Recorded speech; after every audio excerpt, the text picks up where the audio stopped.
Hai, assalamualaikum sahabat, kembali lagi di channel Novidiana. Dukung terus yuk channel ini dengan cara klik subscribe, like, komen, dan share. Kita lanjutkan saja cerita Nikah Kilat bab ke-20 dengan judul Janji Ralin.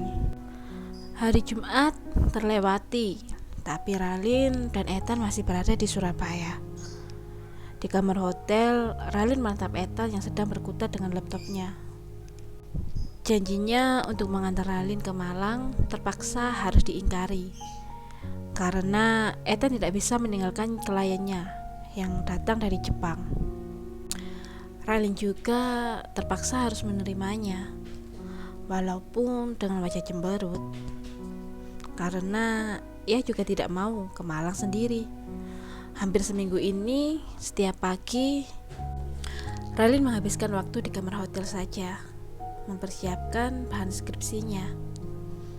Keluar kamar kalau Ethan balik dari meeting. Gak capek apa, seminggu ini wajah itu ditekuk mulu, kata Ethan yang tetap fokus pada laptopnya. Kamu ingkar janji, katanya Jumat. Ini hampir 2 Jumat loh, kata Ralin dengan wajah cemberut. Iya lusa. Bener, saya janji, kata Ethan.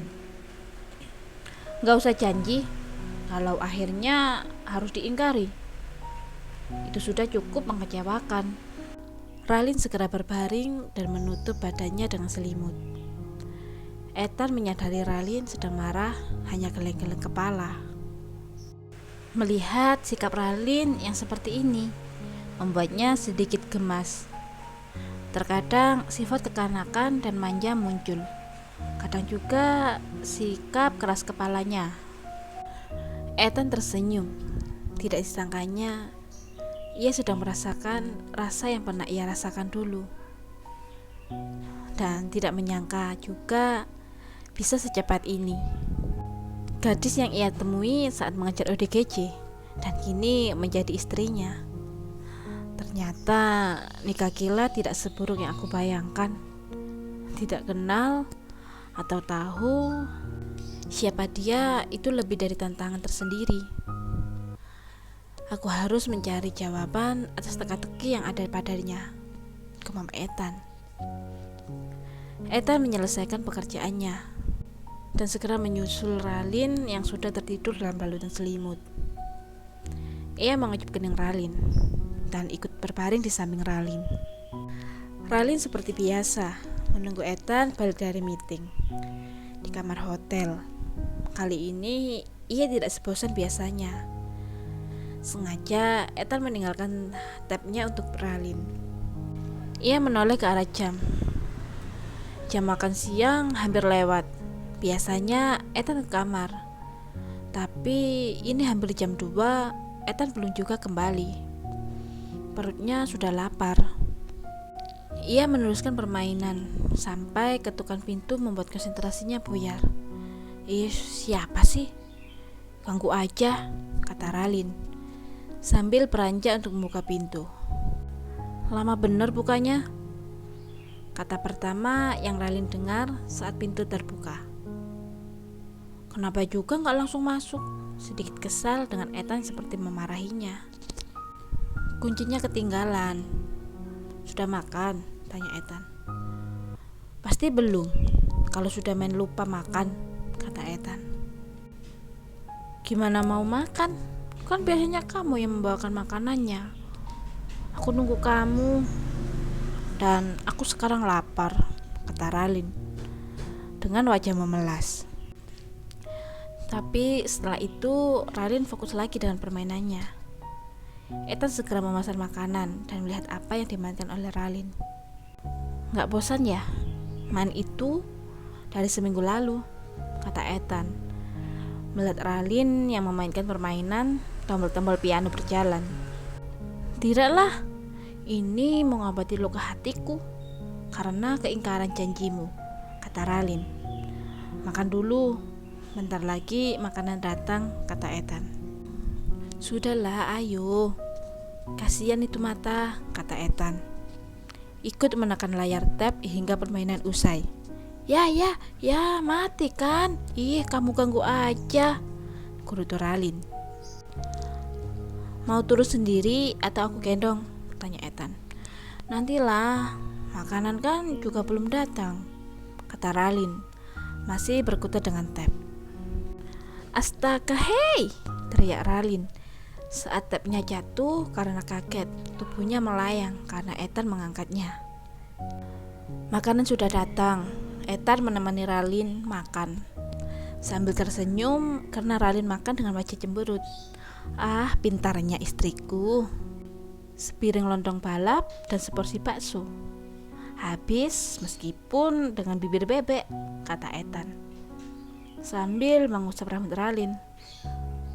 Kalau gitu waktunya aku balik kerja. Ethan berdiri sambil memendahi jasnya. Ia menunduk untuk mengecup kening Ralin. Bibir itu bagus untuk senyum. Kalau manyun aja seperti itu, mau aku cium? Ethan tertawa kecil saat melihat reaksi Ralin yang segera melipat bibirnya ke dalam. Aku berangkat, tab aku bawa ya, karena aku butuh, kata Ethan. Setelah Ethan keluar, Ralin mengomel karena Ethan membawa satu-satunya hiburan dikala dirinya bosan.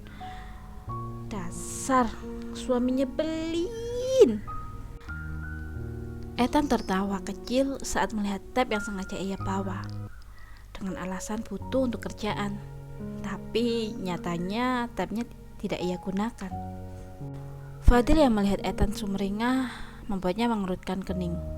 Heran. Wah, ada apa ini? Balik dari kamar kok senyum-senyum, kata Fadil. Hehehe, tidak ada apa-apa. Gimana? Apa semua udah beres? Tanya Ethan. Udah semua. Oh iya Tan, aku besok mau ke Semarang nyusul Risa, kata Fadil. Iya, kemarin kamu udah bilang. Kita usahakan meeting ini selesai hari ini ya, karena Ralin udah uring-uringan, kata Ethan sambil membuka dokumen yang akan dibuat meeting nanti. Oh iya, gimana Dahlia cleaning service? Kamu udah cari tahu dia? Tanya Ethan sambil melihat ke arah Fadil. Udah. Besok akan aku kasih dokumennya sebelum aku pergi ke Semarang, kata Fadil. Oke, terima kasih, ucap Ethan. Ponsel Fadil berdering. Telepon dari sekretarisnya. Tan, perwakilan dari Sarina sudah tiba, Fadil memberitahu Ethan.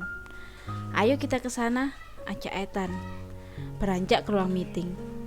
Saat menuju ruang meeting, Ethan berpapasan dengan Dahlia, bibi Ralin. Dahlia hanya menunduk hormat saat Ethan berjalan melewatinya.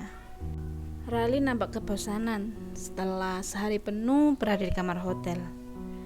Sekarang hampir jam 10, Ethan belum juga kembali. Ralin melihat langit di beranda kamarnya. Ia melihat bintang tampak berkelip-kelip.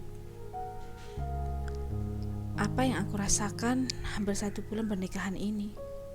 Aku takut jika yang aku rasa ini hanya aku yang rasa. Dia pria sempurna, pasti dengan mudah mendapatkan wanita yang sesuai dengan dia. Tapi aku tidak punya apa-apa. Aku takut rasa nyamanku saat bersamanya akan berakhir seperti sebelum-sebelumnya. Aku takut jatuh cinta padanya. Tapi rasa cinta ini sudah terasa di hatiku. Aku bukan istri sempurna yang bisa memberi apa yang dia minta. Memberi haknya sebagai suami. Aku istri seperti tak berguna. Aku janji, mulai saat ini aku akan menjadi istri yang seutuhnya, menjadi pendamping yang sempurna. Janji Ralin. Pintu terbuka, membuat Ralin menoleh ke belakang. Ia melihat Ethan yang baru pulang dan wajah yang lelah. "Kenapa gelap-gelapan?" tanya Ethan, yang kaget dengan keadaan kamar yang gelap. "Ralin," panggilnya. "Aku di sini," katanya, sambil melangkah mendekati Ethan. Tangannya menekan tombol lampu. "Capek?" tanya Ralin. Ethan yang tidak biasa mendapatkan perlakuan seperti ini dari Ralin nampak kaget dan hanya memandang Ralin. "Duduk, aku ambilkan minum," kata Ralin. Ethan memandang Ralin saat Ralin berjalan menjauh untuk mengambilkan air minum. Ada apa dengan dia? Ethan bingung. Bersambung. Akhirnya bab 20 selesai juga. Tunggu saja kelanjutan di bab 21 ya. Sampai jumpa. Wassalamualaikum warahmatullahi wabarakatuh.